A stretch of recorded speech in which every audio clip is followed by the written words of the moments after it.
यदि थीटा बराबर 30 डिग्री तो सिद्ध करें कि 4 cos Q theta minus 3 cos theta बराबर 0। तो यहाँ पे LHS का वैल्यू कितना दिया है, LHS है 4 cos Q theta minus 3 cos theta, और यहाँ पे थीटा का वैल्यू कितना है 30।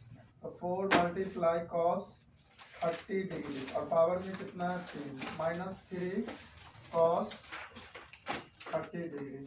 अब क्या हो जाएगा 4 cos का मान कितना होता है, 3/2 होता है। इसका क्या कर देंगे क्यू, यहाँ इसका क्या वैल्यू होता है, तो cos 30 का रूट 3/2 आज 4 गुने यहाँ पे आ जाएगा आपका 3√3/8। 4 दूना कितना होगा 8 और माइनस 3√3/2।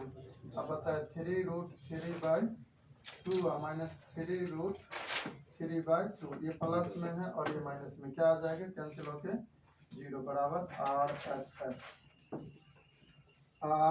RHS group. क्वेश्चन है यदि किसी वितरण का बहुलक 35.45 और माध्य है 35.6 तो वितरण का माध्य क्या होगा। देखिए फार्मूला आपका क्या होता है, फार्मूला माध्य माइनस बहुलक, बहुलक बराबर 3 इंटू माध्य माइनस माध्यिका, माध्यिका। चलिए अब जो डाटा दिया है वो डाटा हम क्या है रख लेते हैं। आपको चाहिए क्या, बहुलक चाहिए, क्या चाहिए आपको, माध्यक चाहिए। बहुलक का वैल्यू कितना दिया है, बहुलक का वैल्यू दिया है और माध्यक का वैल्यू दिया 35.6। तो यहाँ पे हम देंगे 35.6 और बहुलक का है 35.45 बराबर 3 इंटू माध्य का वैल्यू कितना है 35.6 और माइनस माध्यिका, माध्यिका, माध्यक बोले या माध्यिका दोनों क्या सेम ही है।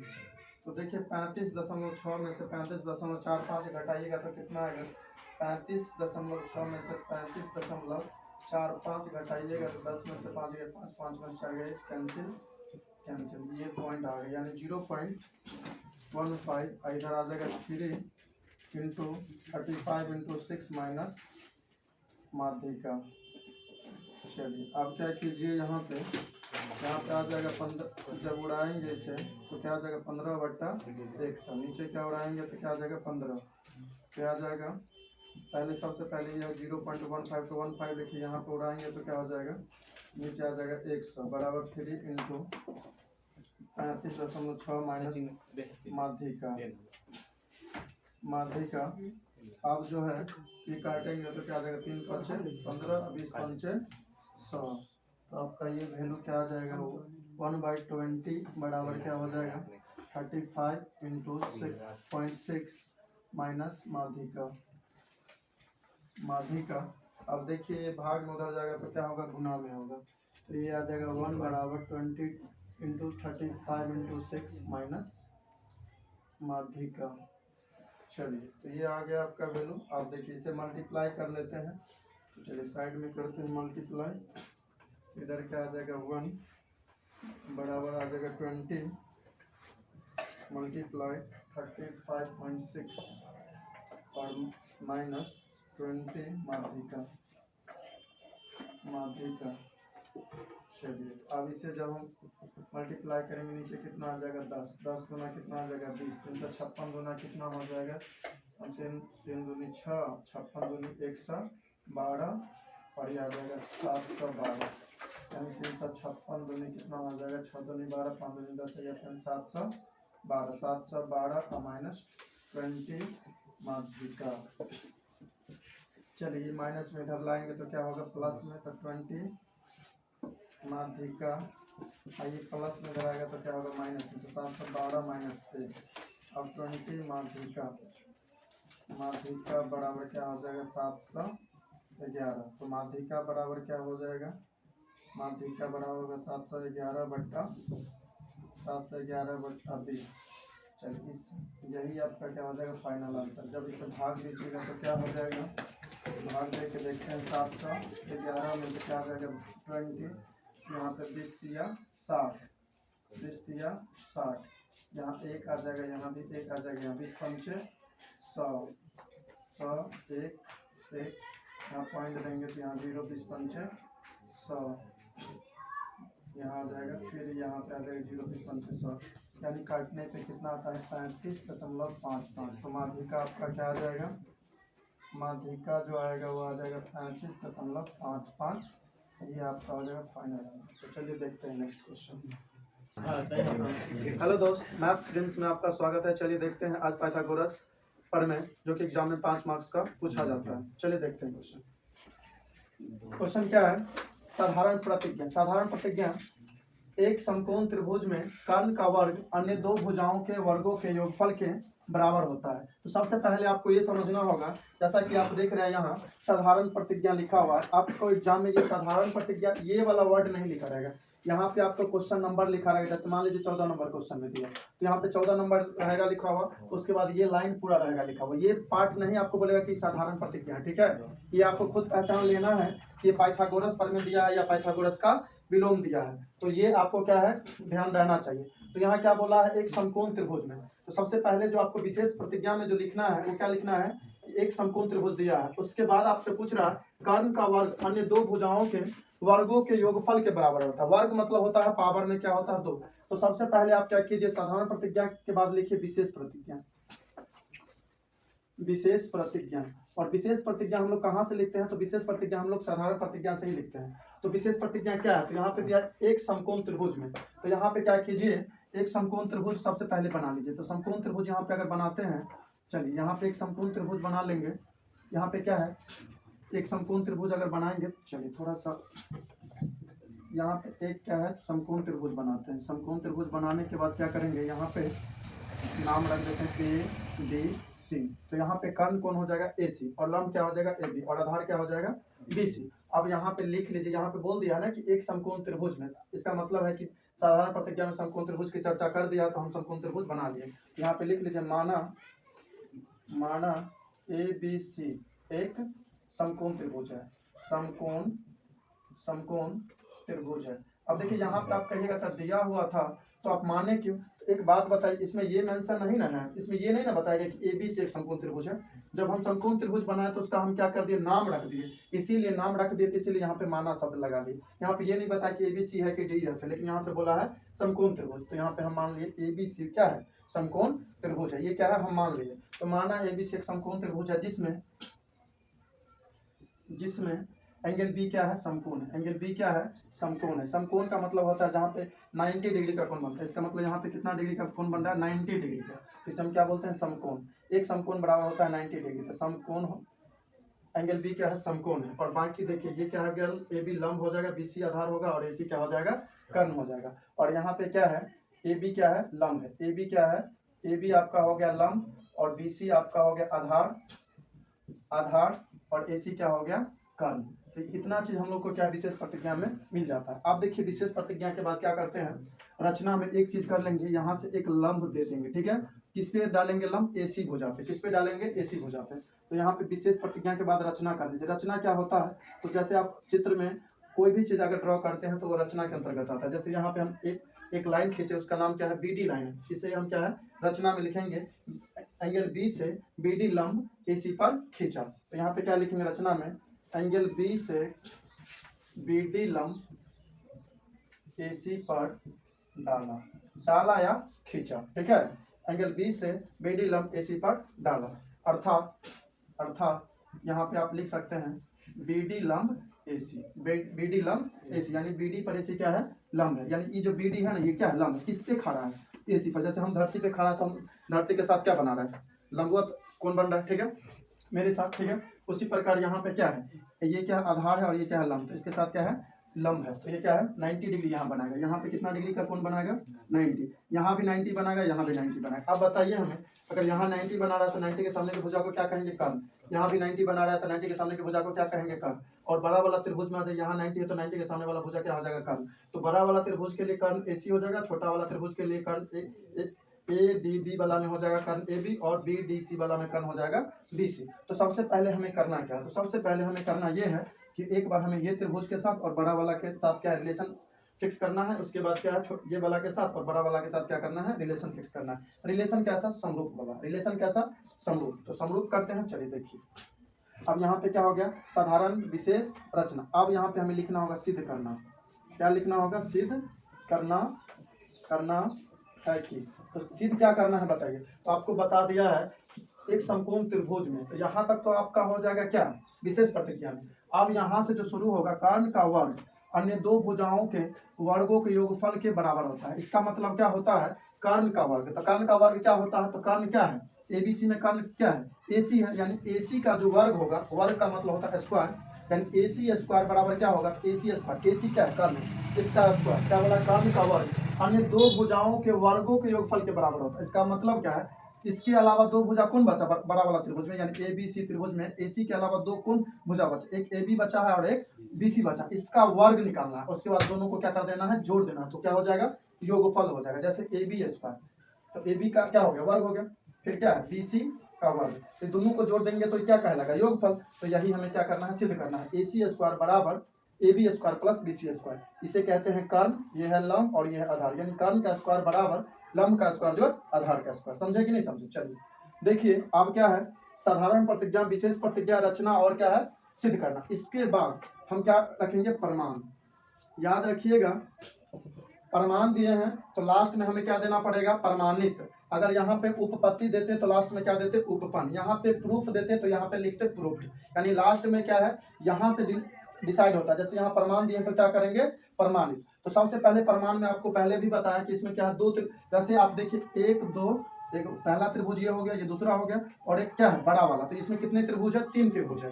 और बड़ा वाला एक तरीका से समझ सकते हैं कि इसका ना पिता हो गया। मान लीजिए ये क्या हो गया, पिता। जैसे सबसे बड़ा, इसको ही काट के क्या दो त्रिभुज बनाया गया है। तो चलिए, एक आ जाएगा ए बी डी और एक आ जाएगा क्या, बी डी सी। अब देखिए हम क्या करेंगे, सबसे पहले ए बी डी और ए बी सी में रिलेशन फिक्स करते हैं। तो चलिए रिलेशन क्या करेंगे, तो त्रिभुज ए बी डी और त्रिभुज a b c, a b c, a b c में।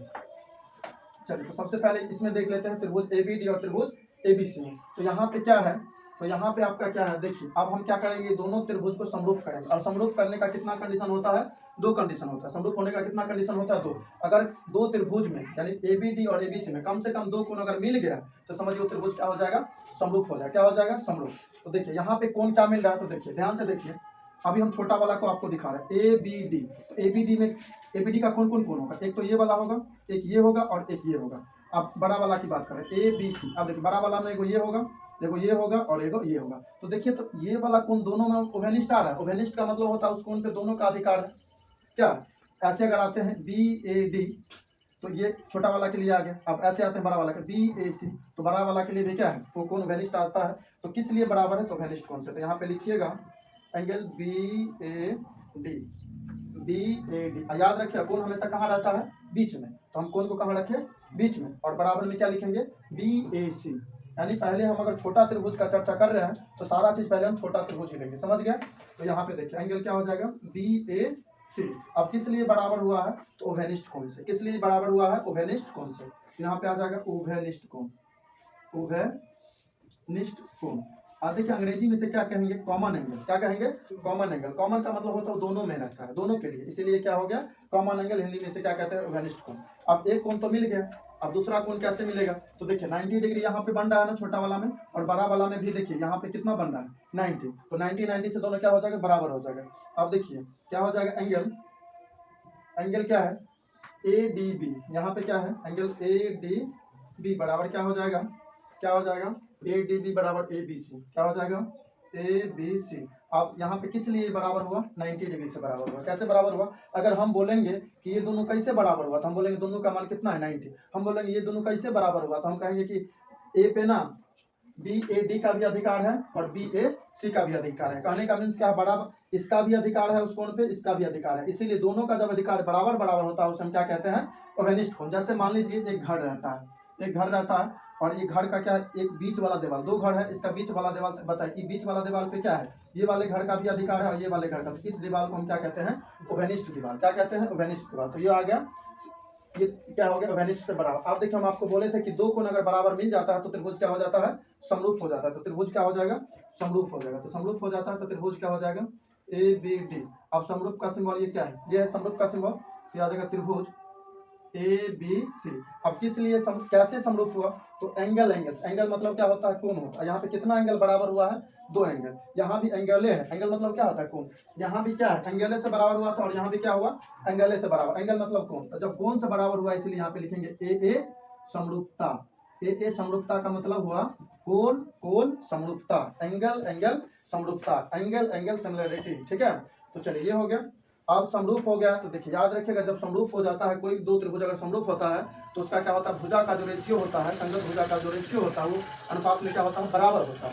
क्या होता है, बराबर। इसीलिए क्या हो जाएगा, इसीलिए होगा, देखिए अगर हम इसका लंब लेते हैं, छोटा वाला त्रिभुज का अगर हम ये लंब लेते हैं एडी, तो इसका भी लंब क्या लेंगे, ए बी। तो यहाँ पे ले लेते हैं एडी, ध्यान से देखिएगा एडी क्या है, ये क्या है, एडी है।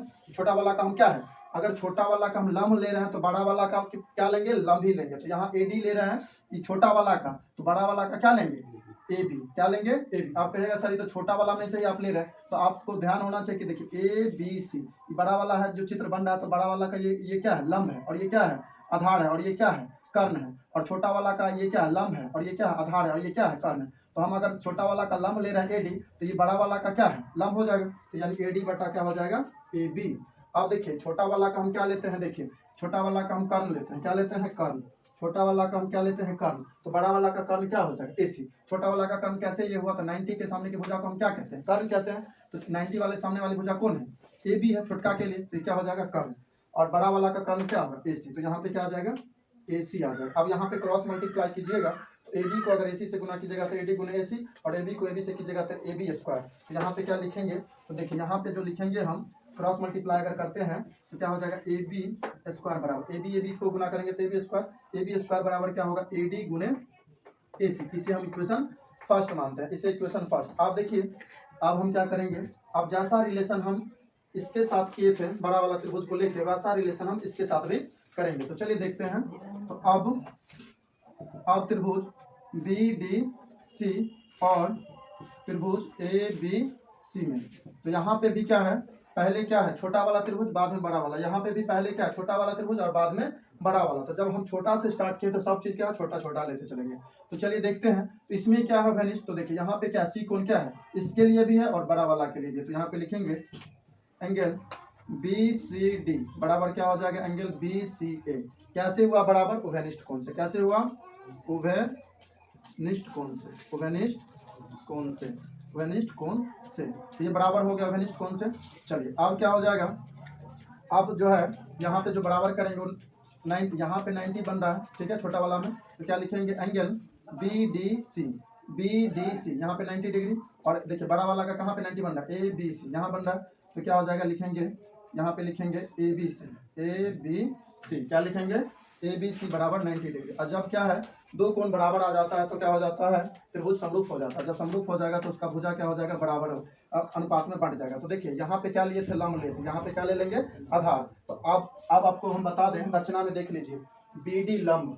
तो बी डी जो लंब दिया है, तो इसका मतलब पहले वाला त्रिभुज को अगर हम इसे लंब माने, इसे आधार, तो दूसरा वाला त्रिभुज का ये क्या हो जाएगा, लंब, और ये क्या आधार। वैसे हम माने भी है बी डी लंब, ये क्या हो जाएगा, लंब, और ये क्या हो जाएगा, आधार। तो पहला बार हम क्या लिए थे, लंब, अब लेंगे आधार। तो आधार लेते हैं क्या है, डी सी। तो छोटा वाला, बड़ा वाला का आधार क्या हो जाएगा, बी सी, बड़ा वाला का आधार बी सी। अब देखिए कर्ण छोटा वाला का क्या ले रहे हैं, बी सी, और बड़ा वाला का कर्ण क्या है, ए सी।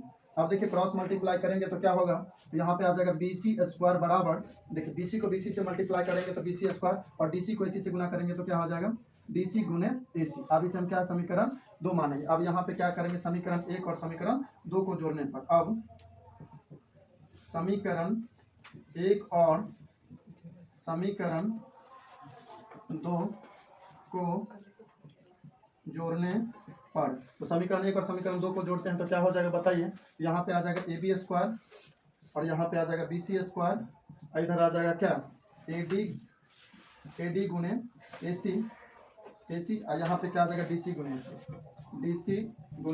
ए सी। अब यहाँ से हम क्या करते हैं, यहाँ पे थोड़ा इम्प्लाई डाल देते हैं, a B square plus B C square बराबर, ए सी दोनों में कॉमन है तो ए सी कॉमन ले लेंगे तो क्या होगा, A D plus D C.